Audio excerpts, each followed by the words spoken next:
Ya Tuhan, penuhilah hidup kami dengan firman Tuhan. Di pagi hari ini kami boleh memuji nama Tuhan dan sekarang kami akan mendengarkan akan firman-Mu. Biarlah Tuhan yang menolong dan memimpin kami supaya kami boleh mengerti akan kebenaran firman Tuhan. Tolong hamba-Mu yang mempersiapkan bagian yang akan kami pelajari bersama di pagi hari ini.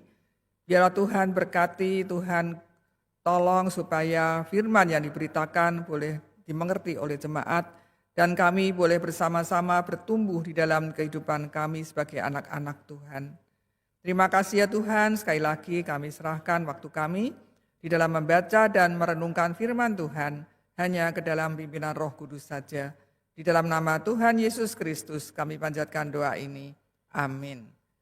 Bapak Ibu, pagi hari ini kita memasuki Minggu Prapaskah yang kelima gitu ya. Dan tema kita hari ini adalah boleh marah atau tidak. Nah, saya akan membacakan bagian firman Tuhan dari Yohanes pasal yang kedua ayat 13 sampai 17. Demikian firman Tuhan. Ketika hari raya Paskah, orang Yahudi sudah dekat. Yesus berangkat ke Yerusalem. Dalam bait suci didapatinya pedagang-pedagang lembu, kambing, domba, dan merpati, dan penukar-penukar uang duduk di situ. Ia membuat cambuk dari tali lalu mengusir mereka semua dari bait suci dengan semua kambing, domba, dan lembu mereka. Uang penukar-penukar dihamburkannya ke tanah, dan meja-meja mereka dibalikkannya. Kepada pedagang-pedagang merpati ia berkata, "Ambil semuanya ini dari sini. Jangan kamu membuat rumah Bapakku menjadi tempat berjualan." Maka teringatlah murid-muridnya bahwa ada tertulis, "Cinta untuk rumahmu menghanguskan aku." Satu bagian lagi dari Efesus pasal 4 ayat 26 dan 27, demikian firman Tuhan. "Apabila kamu menjadi marah, janganlah kamu berbuat dosa. Janganlah matahari terbenam sebelum padam amarahmu. Dan janganlah beri kesempatan kepada iblis." Demikianlah bacaan firman Tuhan. Berbahagialah setiap kita yang membaca, merenungkan, dan melakukan di dalam kehidupan kita hari lepas hari. Hosiana. Hosiana, Hosiana, Hosiana.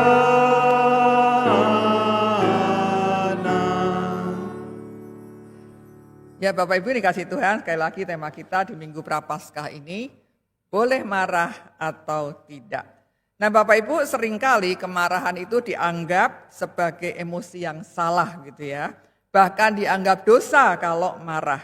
Nah saya jadi ingat akan sebuah lagu anak-anak, bahkan mungkin juga suka dinyanyikan di anak-anak sekolah minggu ya, yang kata-katanya demikian. Saya nggak bisa nyanyi dengan suara bagus ya. Kata-katanya begini, "Aku senang jadi anak Tuhan. Anak Tuhan tak boleh marah. Marah-marah-marah itu dosa, marah-marah itu dosa, marah-marah-marah itu dosa.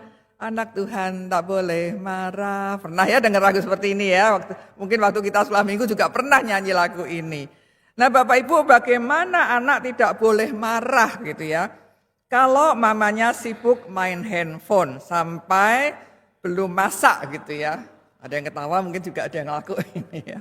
Main handphone sampai lupa masak. Sudah lewat jam makan, si anak belum dikasih makan gitu ya. Bahkan sudah menjelang saatnya tidur, si anak ini pasti kelaparan lalu dia teriak ya, "Lapar, ngantuk," gitu ya. Nah anak ini berteriak seperti itu. Baru mamanya sadar, "Oh iya sudah siang, saya belum nyiapkan makanan untuk anak saya." Lalu cepet-cepet gitu ya. Lah anak ini masih kecil, dia nggak bisa untuk nyiapin makanannya sendiri. Lah menurut Bapak Ibu, anak ini boleh nggak marah dengan situasi seperti itu? Ada yang ngangguk boleh gitu ya. Ya. Lah kemudian karena anaknya teriak-teriak, lalu si suami keluar dari kamar kerjanya ya, menjadi marah juga. Suaminya sudah sering melihat istrinya selalu sibuk dengan handphonenya, sampai melalaikan akan tugas-tugasnya. Lalu si suami merebut handphonenya dan membantingnya karena kesal. Jangan-jangan Bapak Ibu ada yang seperti ini ya. Enggak. Yang saya tanya, Menurut Bapak Ibu Saudara-saudari, boleh enggak si suami ini marah ketika melihat kelakuan si istri? Boleh. Ya, ini aja Bapak Ibu ya, boleh. Ya, ini. Nah sekarang di sini masalahnya ya, bukan boleh tidak boleh Bapak Ibu ya. Mungkin dia bilang boleh dong karena nggak pernah lalaikan tugas, banting aja handphonenya. Dia bilang jangan dong, rugi nanti kita yang suruh beli lagi gitu ya. Nggak boleh gitu ya, seperti itu. Nah di sini masalahnya bukan boleh tidak boleh, tetapi bagaimana kita mengelola emosi atau kemarahan kita ya, yang supaya tidak membuat sesuatu yang tidak baik ya. Nah, itu perlu kita bagaimana mengelola kemarahan supaya kemarahan kita bukan kemarahan yang destruktif, yaitu kemarahan yang bisa merugikan, menyakiti, melukai, bahkan mungkin bisa menghabisi nyawa orang lain gitu ya. Nah ini penting bagaimana kita belajar mengelola kemarahan yang tentunya membangun untuk hal-hal yang baik dan benar. Nah untuk itu kita akan belajar dari Tuhan Yesus Sang Guru Agung kita. Ketika melihat situasi yang tidak benar, yang tentunya dapat membuatnya marah, walaupun kalau kita baca dari Injil ya, Matius, Markus, Lukas, Yohanes, silakan baca. Di situ tidak tertulis Tuhan Yesus sedang marah, gitu ya. Nanti bisa cek ya di rumah. Nggak ada kata-kata Tuhan Yesus sedang marah di bait suci itu. Yang ada adalah apa? Tuhan Yesus mengusir dan membalikan meja. Nah orang-orang yang waktu itu ada di situ, ataupun kita yang membaca bagian ini, pasti pikiran kita Tuhan Yesus marah gitu ya.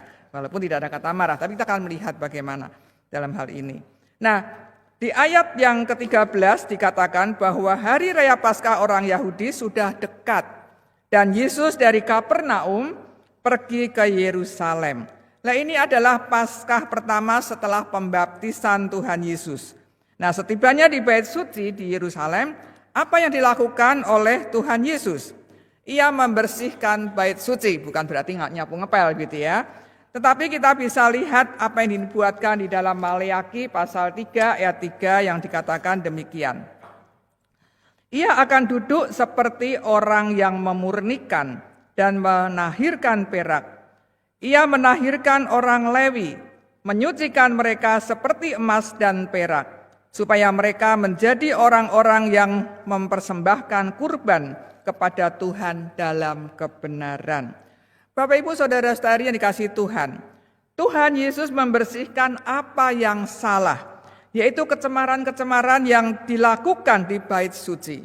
Kita tahu bahwa orang-orang Lewi yang dikhususkan untuk melayani Tuhan di bait suci, seharusnya mereka melayani dengan baik dan mereka menjaga supaya bait Allah yang digunakan untuk berdoa, untuk datang kepada Tuhan dijaga dalam hal kekudusannya. Tetapi mereka melakukan hal-hal yang tidak benar. Mereka melakukan hal-hal yang tidak terpuji, apalagi mereka sebagai pelayan-pelayan Tuhan di rumah Tuhan. Nah Tuhan Yesus menemukan sebuah pasar di salah satu pelataran di bait suci itu, dan apa yang terjadi di sana. Kita akan melihat beberapa hal ya. Yang pertama yaitu tadi kita sudah baca, yang terjadi di pelataran bait suci ada para penjual lembu, kambing, domba, dan merpati untuk hewan persembahan. Nah Bapak Ibu dikasih Tuhan, hewan-hewan yang dijual di bait suci itu tentunya untuk mempermudahkan orang yang datang dari luar Yerusalem yang tidak bisa membawa hewannya begitu ya, dengan perjalanan yang jauh, mereka yang melewati perjalanan yang sulit, itu kita bisa lihat di Ulangan pasal 14 ayat 24 sampai 26. Nah mungkin tadinya pasarnya itu di dekat kolam Bethesda, itu kita bisa lihat di pasal 5 ayat 2. Nah sebetulnya hal ini nggak salah Bapak Ibu ya, ketika mereka berjualan untuk memudahkan orang-orang yang datang ke bait suci untuk memberikan korban, karena mungkin perjalanannya tadi saya katakan perjalanan jauh, susah gitu ya, sehingga beli di tempat sekitaran bait suci itu. Nah tetapi yang salah kemudian di mana pedagang-pedagang itu diperbolehkan untuk masuk ke dalam bait suci, untuk berjualan di pelataran bait suci. Tentunya yang mengizinkan ya para imam itu ya, para imam, para orang Lewi yang ada di bait suci, di mana mereka yang seharusnya melakukan hal yang benar, tapi mereka mengizinkan para penjual, para pedagang itu masuk ke pelataran bait suci untuk berjual beli. Dan celakanya lagi, di sini si para imam ini dengan mengizinkan mereka berjualan di pelataran, tentunya mereka juga ingin mendapatkan apa? Uang kotor gitu ya, bisa mendapatkan keuntungan. Pasti ada juga uang sewa ya, para pedagang itu pasti bayar uang sewa. Dan juga dikeluarkan sertifikat untuk sertifikat menunjukkan bahwa hewan yang akan dipersembahkan itu adalah hewan yang tak bercela. Jadi bisa kong kali kong gitu ya.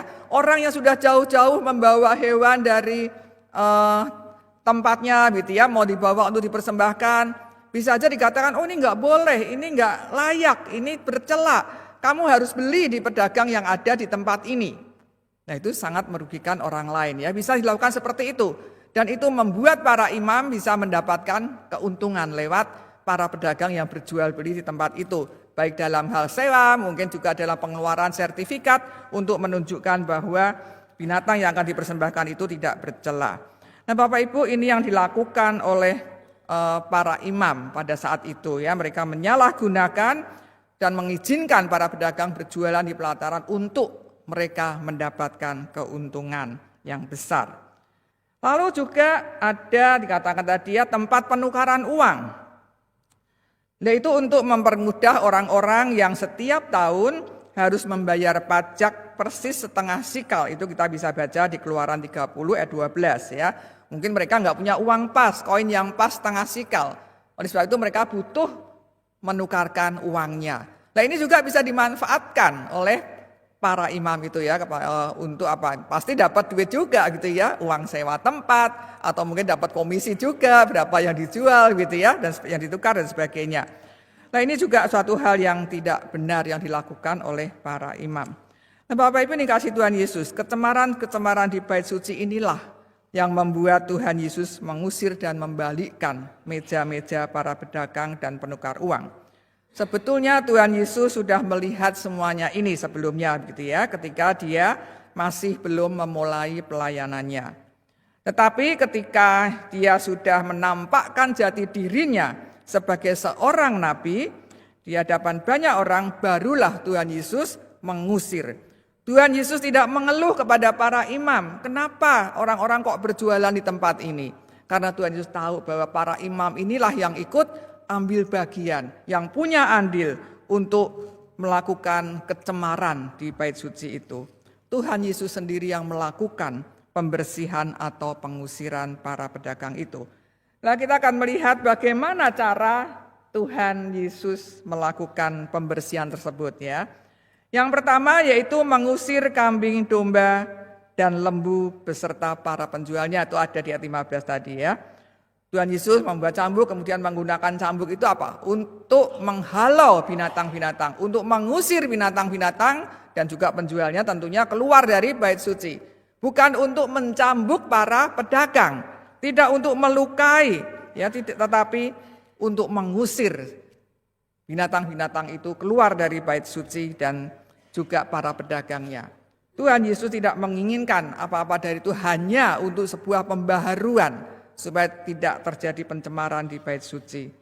Lalu yang berikutnya, Tuhan Yesus juga menghamburkan uang para penukar uang itu ke tanah ya, meja ini dibalikan. Tuhan Yesus menghamburkan uang ini yang digunakan untuk sebagai apa? Tempat tukar menukar uang. Tuhan Yesus tidak menyukai bahwa agama dijadikan sebagai sarana untuk memperoleh keuntungan. Lalu yang berikutnya, yang ketiga, kemudian menyuruh pedagang burung merpati mengambil maksudnya dagangannya itu ya, dan pergi dari bait suci. Nah Bapak Ibu dikasih Tuhan, di sini kita bisa melihat ada hal yang menarik begitu ya. Ketika Tuhan Yesus mengusir baik binatang-binatang kambing, domba, lembu, kemudian para penukar uang dan juga mereka yang berdagang akan burung merpati itu. Nah, pada saat Tuhan Yesus mengusir kambing, domba, lembu begitu ya, tentunya ketika diusir begitu, para pedagang masih bisa ngejar kan ya, ngejar dagangannya begitu ya, kalau lari kemana masih dicari begitu. Waktu Tuhan Yesus membalikkan meja-meja para penukar uang, si pemiliknya itu masih bisa mungutin uang-uang yang kececeran begitu. Tapi bayangkan kalau Tuhan Yesus memporak-porandakan kandang-kandang merpati itu, bisa nggak nangkep yang merpatinya berterbangan kemana-mana? Bisa nggak kira-kira si pemiliknya menangkap? Susah gitu ya, burungnya udah terbang kemana-mana. Nah di sini kita bisa melihat apa yang dilakukan Tuhan Yesus ini sangat beda ya ketika dengan si pemilik dagangan burung merpati itu. Tuhan Yesus mengatakan, perhatikan sini, ambillah semuanya dari sini. Ya nggak diporak-porandakan, tapi ambil, bawalah keluar gitu ya dari bait suci. Nah kita bisa melihat bahwa Tuhan Yesus dalam melakukan pengusiran, dia melakukan dengan hikmat dan bijaksana. Ia tidak melakukan sesuatu yang tidak patut dan membahayakan atau merugikan orang lain. Ya kita bisa melihat ya cara Tuhan Yesus mengusir para pedagang itu. Itu yang dilakukan oleh Tuhan Yesus. Nah yang keempat, apa yang dilakukan? Ketika Tuhan Yesus mengusir para pedagang, Tuhan Yesus memberikan alasan yang baik kepada mereka. Itu apa? Jangan kamu membuat rumah Bapakku menjadi tempat berjualan. Jadi kita melihat bahwa Tuhan Yesus ketika mengusir, ketika marah, dia bukan marah yang membabi buta, tetapi ada alasannya, yaitu tidak boleh mencemarkan bait suci karena itu adalah rumah Allah yang tidak boleh dijadikan tempat berjual beli. Apalagi dilakukan dengan cara-cara yang tidak baik dengan mencemarkan bait Allah, ya, dan tidak layak tempat di mana bait Allah untuk orang datang menyembah Tuhan, beribadah kepada Tuhan digunakan untuk berjual beli seperti itu. Lalu Tuhan Yesus sebagai anak Allah, dia juga harus membersihkan rumah Bapaknya dari pencemaran. Jadi jelas sekali di sini Tuhan Yesus marah, mengusir gitu ya, dengan memberikan alasan yang benar dan tepat. Karena Tuhan Yesus sangat mencintai rumah Tuhan. Nah, ini yang kelima ya. Menunjukkan kecintaan Tuhan Yesus terhadap rumah Allah. Itu kita bisa lihat di ayat yang ke-17. Nah pada mulanya murid-murid Tuhan Yesus pasti terkejut ya melihat apa yang dilakukan oleh Tuhan Yesus terhadap para pedagang. Nah kemudian teringatlah ini murid-murid Tuhan Yesus akan yang tertulis di dalam firman Tuhan, cinta untuk rumahmu akan menghanguskan aku. Ya, jadi ketika apa yang dilakukan Tuhan Yesus itu membuat murid-muridnya yang tadinya bingung kok Tuhan Yesus seperti ini begitu ya, lalu dia ingat akan firman Tuhan ini. Di mana juga yang dikutip dari Mazmur pasal 69 ayat 10 yang ditulis oleh Daud. Sebab gairah cinta untuk rumahmu menghanguskan aku. Nah ini Daud ya, Daud juga seorang yang sangat mencintai Tuhan gitu ya. Dia sangat mencintai akan rumah Tuhan. Ini kita bisa lihat di dalam 1 Tawarikh pasal 29 ayat 2 kalau kita baca lengkap dari ayat 1-nya. Bagaimana Salomo akan membangun bait Allah gitu ya. Tetapi Salomo ini masih muda, Salomo ini masih belum pengalaman. Sehingga kita bisa melihat bagaimana Daud yang mendukung di dalam pembangunan rumah Tuhan, pembangunan bait Allah. Kalau kita baca di ayat yang pasal 29 ayat 2 ya perkataan Daud. Dengan segenap kemampuan aku telah menyediakan untuk rumah Allah. Emas untuk barang-barang emas, perak untuk barang-barang perak, tembaga untuk barang-barang tembaga. Dan seterusnya panjang di sini ya Bapak Ibu bisa baca di rumah. Kalau kita baca semuanya itu bagaimana Daud dia dengan sepenuh hati, dengan memberikan semuanya yang terbaik untuk pembangunan rumah Tuhan. Bahkan dikatakan sampai menghanguskannya, artinya membuat lupa diri bahwa dia memberikan semuanya, tentunya dengan kesungguhan ya, bukan dengan asal gitu ya, dengan kesungguhan memberikan semuanya yang terbaik untuk pembangunan rumah Tuhan. Nah ini adalah gambaran Kristus yang sangat mencintai rumah Allah dengan begitu hebatnya sampai menghanguskannya, dikatakan demikian ya, membuatnya diri maksudnya melakukan sesuatu yang baik. Tuhan Yesus sebagai anak domba Allah sangat mencintai dan menghormati rumah Tuhan. Nah disinilah kita bisa melihat kenapa Tuhan Yesus mengusir para pedagang yang berjualan di pelataran bait suci itu. Karena kecintaannya akan rumah Tuhan. Nah Bapak Ibu yang kasih Tuhan, di sini kita bisa melihat bahwa Tuhan Yesus marah ketika melihat sesuatu yang tidak benar. Namun kita dari paparan tadi kita bisa melihat bahwa kemarahannya bukan kemarahan yang destruktif. Kemarahan yang merugikan, kemarahan yang menyakiti, kemarahan yang melukai orang lain. Tetapi marah yang benar, gitu ya, kita bisa melihat itu. Ya, marah yang benar seperti apa? Yaitu yang pertama karena mencintai dan menghormati Allah yang kudus dan tidak kompromi dengan dosa. Ya, ini penting sekali ya. Karena mencintai dan menghormati Allah yang kudus dan tidak kompromi dengan dosa.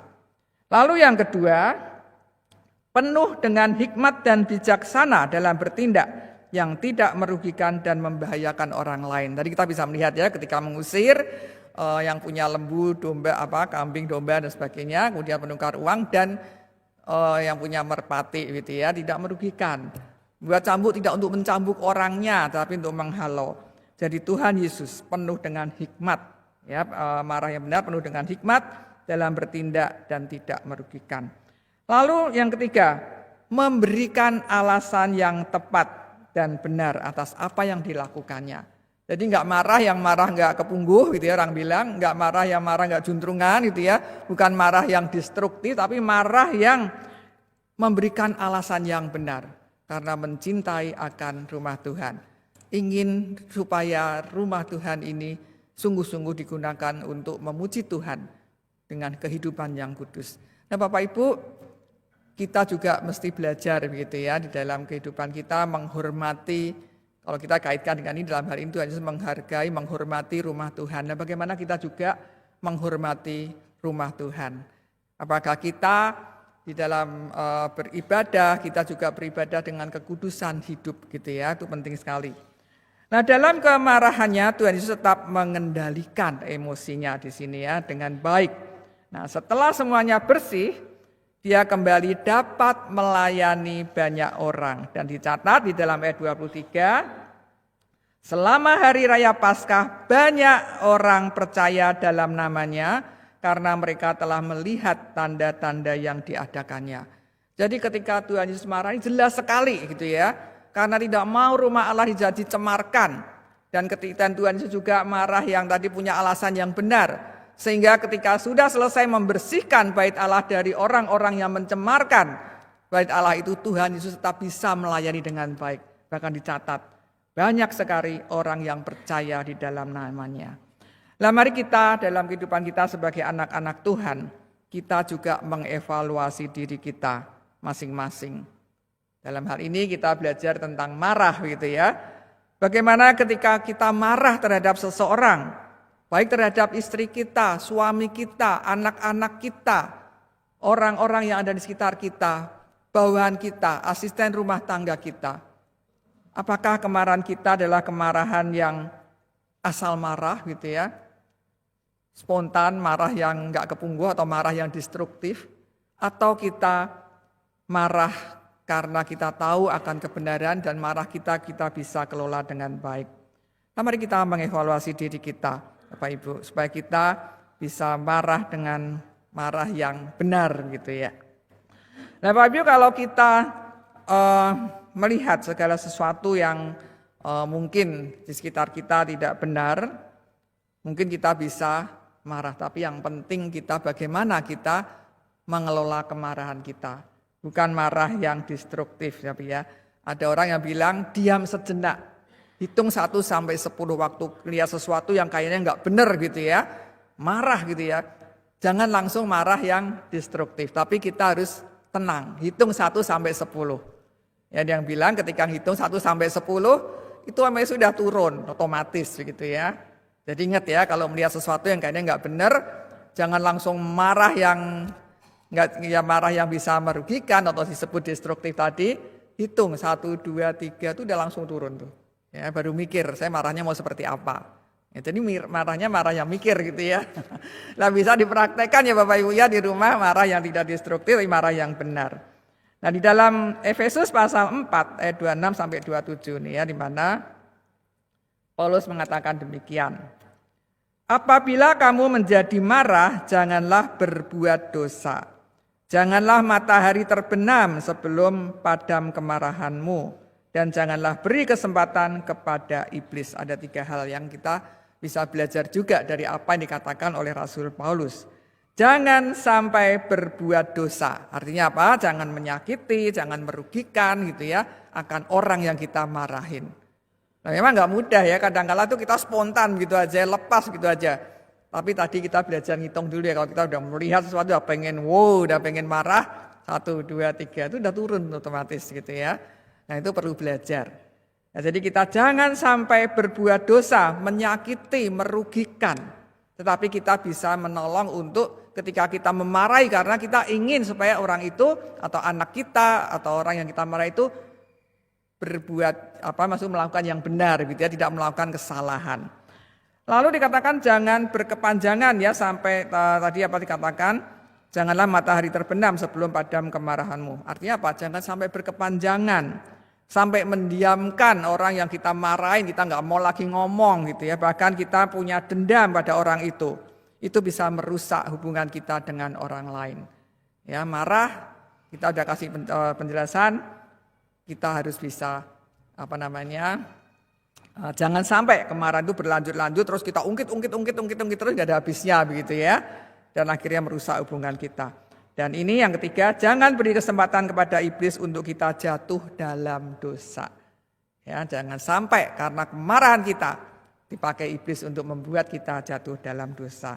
Dan Bapak Ibu yang dikasihi Tuhan, biarlah di minggu Prapaskah yang kelima ini kita diingatkan untuk kita bisa mengendalikan emosi kita dengan baik. Ketika kita melihat sesuatu yang tidak benar dan tidak baik, memang kita harus marah atau menegur maksudnya ya, membenarkan.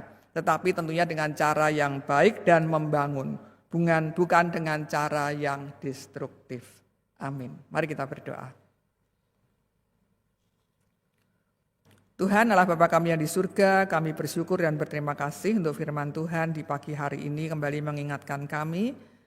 Seringkali di tengah situasi yang ada di sekitar kami bisa membuat emosi kami tinggi dan kami bisa marah seketika juga. Tapi biarlah kami boleh belajar dari Tuhan Yesus sendiri bagaimana mengelola emosi, bagaimana mengelola kemarahan ketika melihat sesuatu yang tidak baik dan tidak benar. Tolong kami juga ya Tuhan bisa melakukannya. Sehingga ketika kami marah, kami tahu itu untuk membangun orang-orang yang ada di sekitar kami yang melakukan hal yang tidak benar. Memang sulit Tuhan, tapi kami butuh pertolongan Tuhan. Biarlah Tuhan sendiri yang memampukan kami. Terima kasih Bapa, di dalam nama Tuhan Yesus kami panjatkan doa ini. Amin.